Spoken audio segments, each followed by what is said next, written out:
you will be able to accomplish whatever you want to academically, financially, relationally, whatever. So 3 things. All right, now I'm going to tell you the story. I got to get out of here. And the story is about, you guys have probably heard about this before. It was a young man who, he wanted to make a lot of money, and so he went to this guru, right? And he told the guru, I want to be on the same level you're on. And so the guru said, if you want to be on the same level I'm on, I'll meet you tomorrow at the beach at 4 a.m. He like, the beach? I said, I want to make money. I don't want to swim. Guru said, if you want to make money, I'll meet you tomorrow, 4 a.m. So the young man got there at 4 a.m. He all ready to rock and roll, got on the suit. He should have wore shorts. The old man grabs his hand and said, how bad do you want to be successful? He said, real bad. He said, walk on out in the water. So he walks out into the water. Watch this. When he walks out into the water, it goes waist deep. So he's like, this guy crazy. Adrian, he's like, I want to make money. He got me out here swimming. I didn't ask to be a lifeguard. I want to make money. He got me in. So he said, come out a little further. Walked out a little further. Then he had it right around this area, the shoulder area.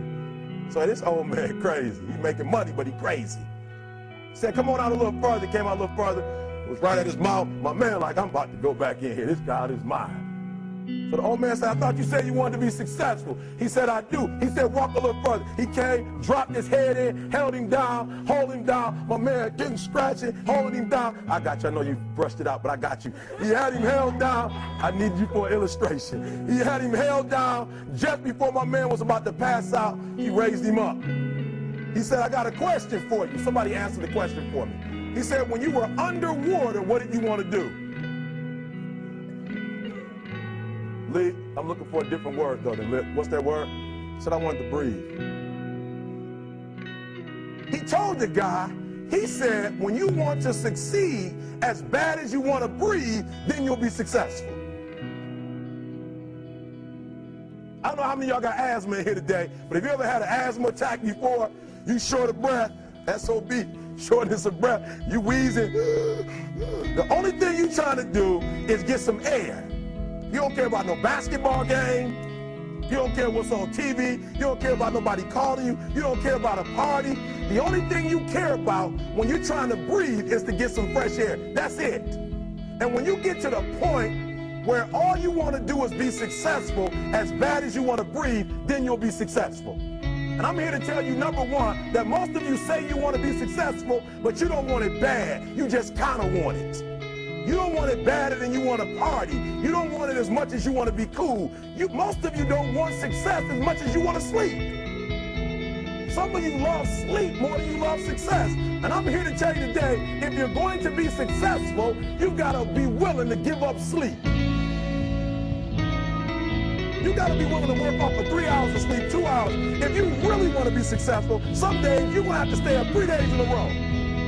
Because if you go to sleep, you might miss the opportunity to be successful. That's how bad you got to want it. You got to go days without, listen to me, you got to want to be successful so bad that you forget to eat. Beyonce said once she was on the set doing her thing, 3 days had gone by, she forgot she didn't eat. Because she was engaged. I'll never forget when 50 Cent was doing his movie, I did a little research on 50, and 50 said that when he wasn't doing the movie, he was doing the soundtrack. And they said, when do you sleep, 50? Sleep, he said, sleep. Sleep is for those people who are broke. I don't sleep. He said, I got an opportunity to make a dream become a reality. Football players, how many football players? Got anybody like football in here? Raise your hand. Anybody like football? Emmitt Smith. I used to be a Cowboy fan.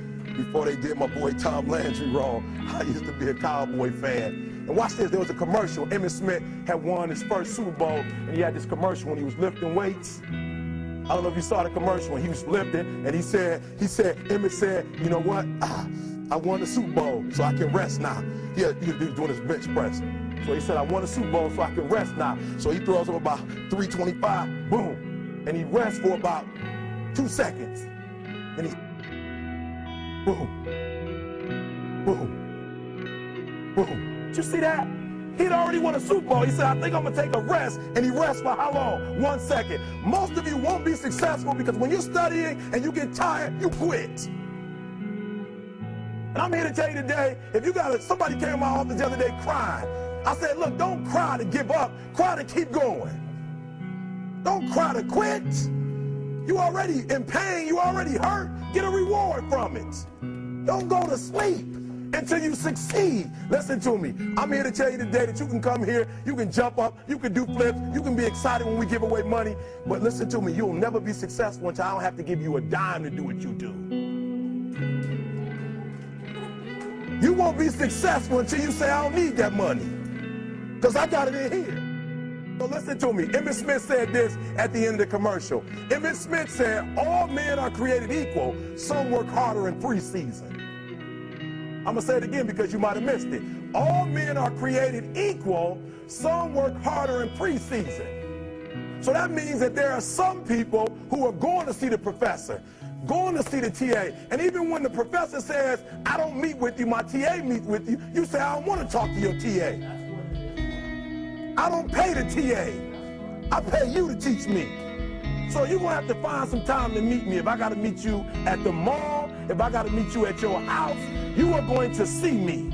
Listen to me. All men are created equal. Some work hard in preseason. When I went to college, guys were way smarter than me. 4.0s, 3.0s. They went to the Ivy League high schools, came to Oakwood from these great high schools. Most of them are not doing what I'm doing. Why? Because it's not about where you come from. It's about heart. You come to a place where, being smart ain't enough. You got to have heart. That's number one. Watch number two.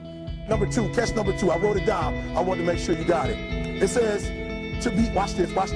We're talking about sacrifice now. The important thing is this. You're right while I'm saying it, because I only have about 3 more minutes. Listen to me. The most important thing is this. To be able at any moment to sacrifice what you are for what you will become. That's the number 2 thing. You got to catch that one. To be able to, listen to me, at any moment. Some of you can make sacrifices when Monday Night Football is not on. You can make a sacrifice. But when the game come on, for some reason, you just attached to it. For some of you, when your favorite show come on, you can make sacrifices on Sunday when ain't nothing going on. But when your favorite show comes on Monday, bam, some of you focus until the phone ring, and then you like, I gotta answer it. If I don't answer the phone, I'm gonna die. I'm saying to you today that there are some of you, if you give up your cell phone, you would be successful.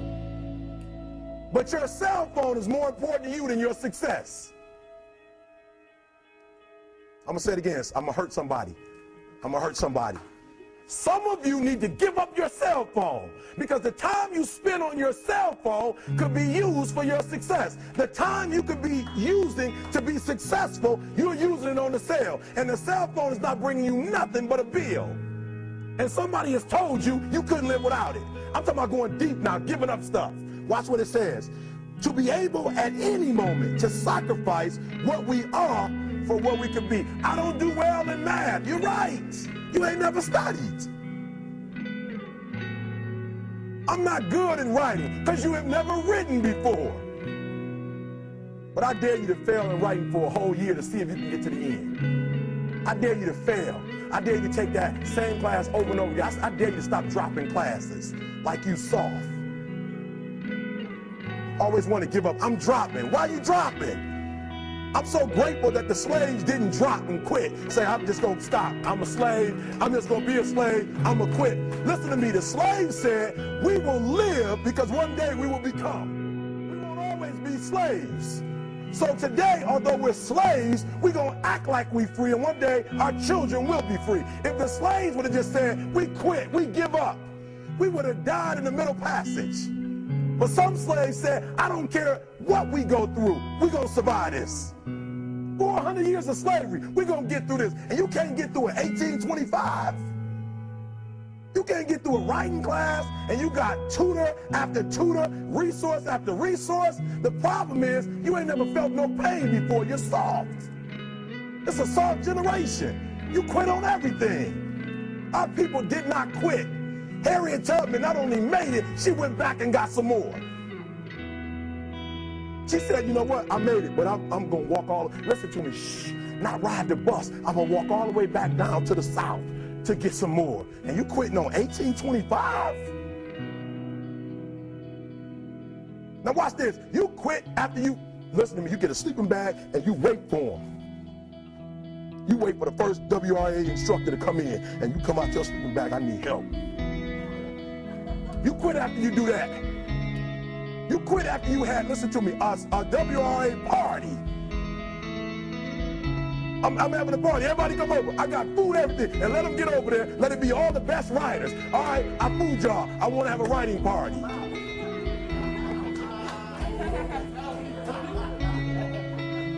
I'm serious. You quit and you ain't even tried yet. Last one, I'm sorry. Last one. Listen to me. Pain is temporary. It may last for a minute, or an hour, or a day, or even a year. But eventually, it will subside. And something else will take its place. If I quit, however, it will last forever.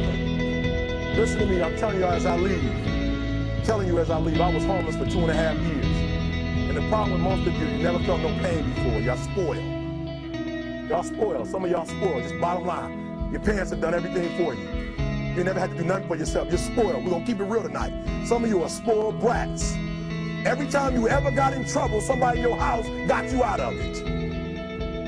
Every time you've done something you're not supposed to do, people say, Eric, your mother's a tyrant. You're right. She kicked me out. You're right. She's mean, but she developed a man because she put me out there and said, you're going to have to grow up. And some of you have never learned to grow up. And so every time something get hard, you quit, you call mama. I dare you to take a little pain. I dare you. I dare you not to go home. Somebody said, I don't go home, I feel bad. Go through it.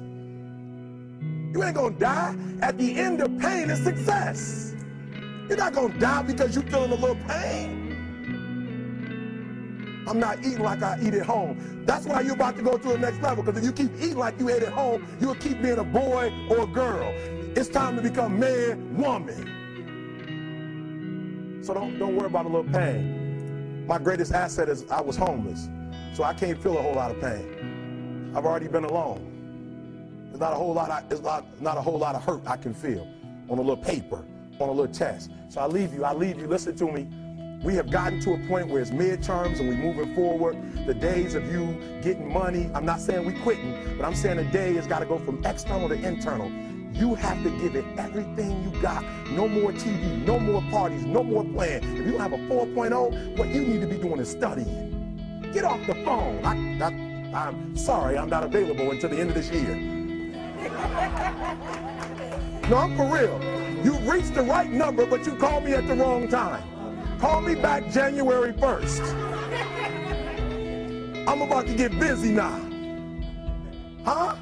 I want you to have a countdown of your own and say when the countdown is over, we're the real, watch me, because when I was homeless, I knew something was wrong. I knew that wasn't the best of me. And one day I said, will the real Eric Thomas please stand up? Will the real Eric Thomas please stand up? Stop being this high school dropout. Stop giving up. Stop sleeping on the street. Stop walking up and down Fecal Avenue like you ain't got nothing, and get your GED. Stop being afraid to take a test. Stop being afraid to go to college because your daddy didn't go and your mama didn't go. Stop being afraid and be the best Eric Thomas you can be. But listen to me, it's going to be hard. It took me 12 years to get a 4-year degree, but I got it. And guess what? On a degree, it don't have dates. So if it took you 4 and it took me 12, it don't show up nowhere. But I'm exactly where I wanted to be because I realized I got to commit my very being to this thing. I gotta breathe it, I gotta eat it, I gotta sleep it. And until you get there, you'll never be successful in life. But once you get there, I guarantee you, the world is yours. So work hard and you can have whatever it is you want.